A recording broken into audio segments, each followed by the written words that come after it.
Hey everyone, welcome back to The Explainer.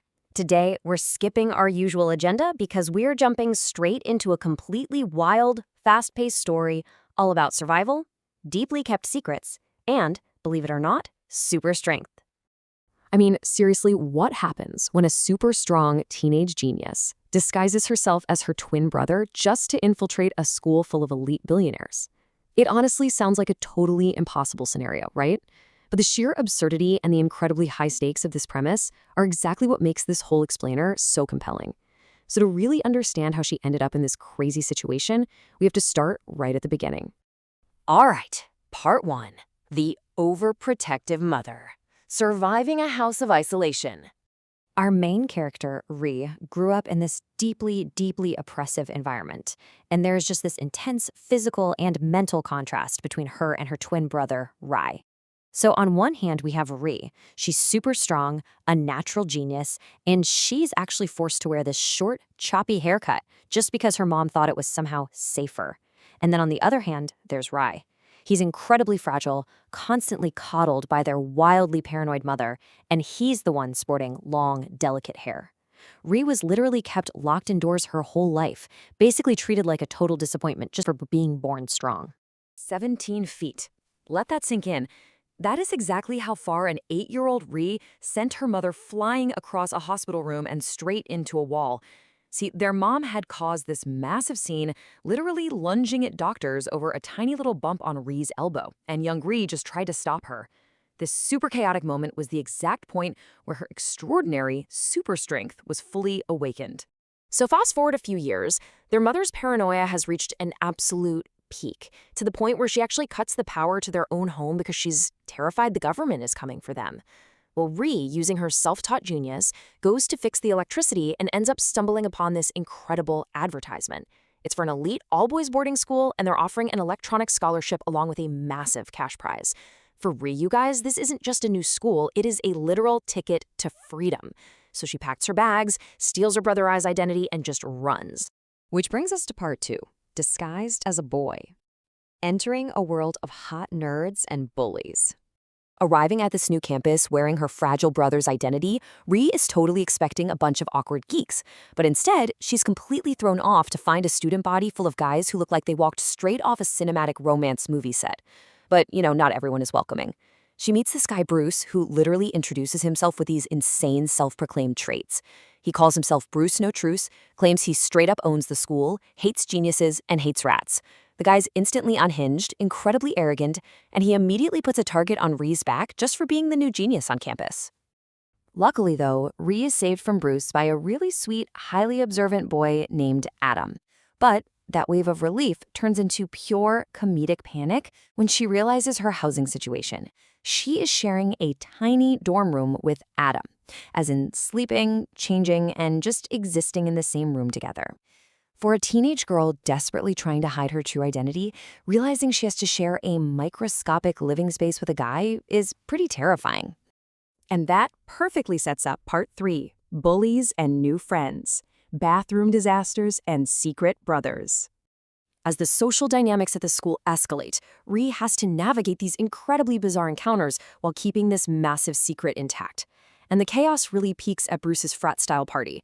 It is a literal play-by-play of disaster. Minute 1, Bruce's girlfriend, Jessica, is literally spying on Rhee from the next bathroom stall. Minute 2, Jessica totally loses her balance and falls, so Rhee has to use her super strength to break the door off its hinges and save her. Minute 3, a very grateful Jessica unexpectedly kisses Rhee, which, by the way, is Rhee's absolute first kiss ever, and it happens to be with a girl. And then, by minute 5, Bruce walks in, catches them, and ignites this massive, screaming misunderstanding. Now, while the aftermath of that party is completely chaotic, there's actually a much deeper drama going on here. It turns out Adam and Bruce are half-brothers. Yeah, they share a wealthy father, but Adam's mother was the family's maid.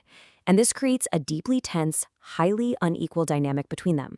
Bruce holds all the power and the legitimate family title, while Adam is basically forced to be completely submissive. And that dynamic perfectly explains why Adam lets Bruce treat him so horribly. Adam actually sums up his own tragic reality with this absolutely heartbreaking thought. To him, I was already a mistake before I even had the chance to become one. He's talking about his father here. It is just a devastating anchor to his character development. He's desperately studying day and night, hoping that by being the absolute best, he might finally earn a tiny shred of his father's love and approval. All of that desperation leads us straight into part 4, the blackmail plot, high stakes, and stolen answers.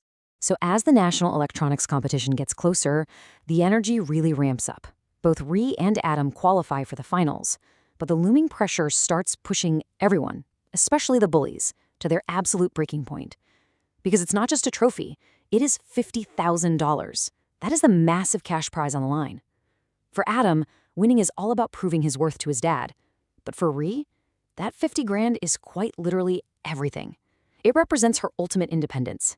It is basically the ransom she needs to buy her freedom and escape her abusive mother's isolation for good. But of course, Bruce, being deeply jealous and cruel, absolutely refuses to let Adam succeed. He bursts into their dorm room at 7 a.m. on the very day of the competition and drops a jaw-dropping threat.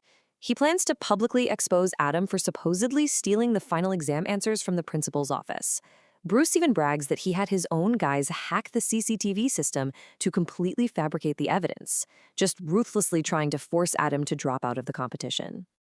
At this point, Adam is totally defeated. He's ready to just give up on his dream. But Rhee?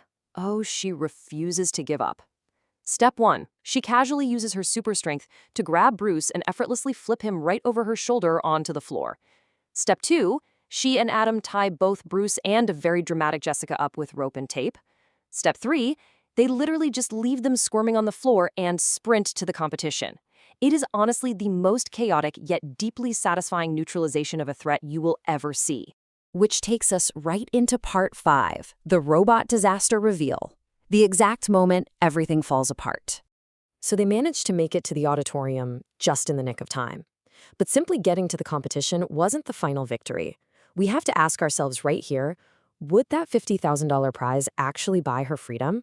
I mean, she was so close. The prize was right there. But the universe had a completely different, absolutely devastating plan in store for her. It all happens right in the middle of Adam's presentation. He built this laundry folding robot, right? And at first, it's working perfectly. But then out of nowhere, the laundry robot aggressively jerks forward and literally yanks her shirt off.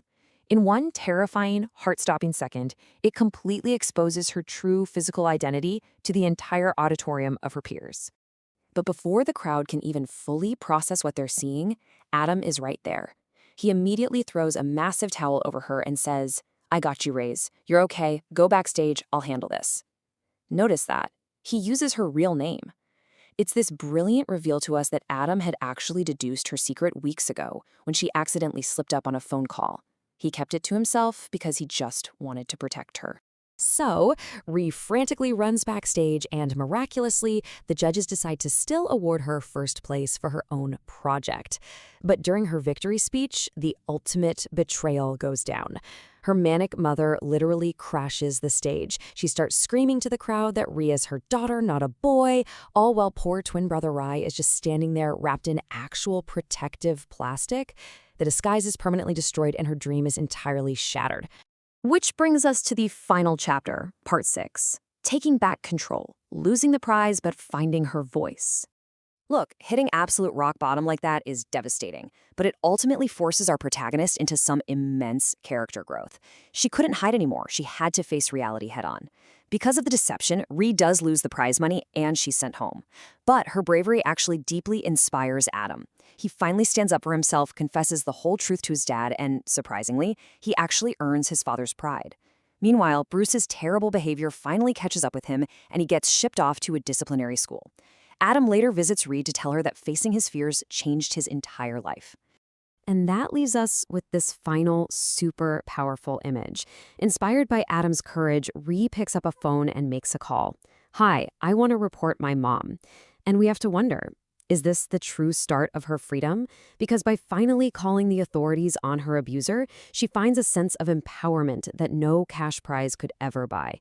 What an absolutely incredible journey from total isolation to genuine independence. Thanks so much for joining me on The Explainer today, and remember to always keep questioning the stories around you.